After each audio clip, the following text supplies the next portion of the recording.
সংকটের 9 বছরে একজনকেও ফিরিয়ে নেয়নি মিয়ানমার, উল্টো নাগরিকত্বকে অস্বীকার। বৈশ্বিক মিত্রদের সহায়তায় সরকারকে কঠোর হওয়ার তাগিদ। সিকিউরিটি ইনস্টিটিউশন, ডিফেন্স ইনস্টিটিউশনের ইনভলভমেন্ট রাখবে, সেটা যদি নিশ্চিত করা যায়, আমি মনে করি যে কিছুটা হলেও রিপ্যাট্রিয়েশনের দিকে আমরা আগাবো। আর্মড পুলিশ ব্যাটালিয়ন আইনের খসড়ার অনুমোদন মন্ত্রিসভায়। যুক্তরাজ্য দক্ষিণ কোরিয়া থেকে চড়া দামে এলএনজি কিনতে যাচ্ছে সরকার।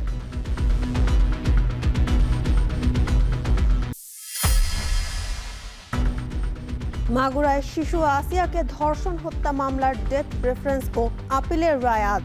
প্রধান আসামি হিটু শেখকে মৃত্যুদণ্ড দেয় নিম্ন আদালত।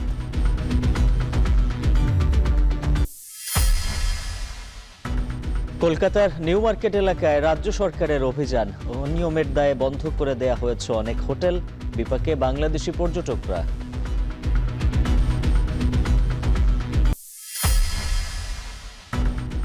ইরানকে এক ঘরে করতে সংশ্লিষ্ট 60টি সংস্থা, ব্যক্তি ও জাহাজে নতুন করে মার্কিন নিষেধাজ্ঞা। চীন সহ অনেকেই আওতায়, সক্ষমতা নেই ওয়াশিংটনের দাবি তেহরানের।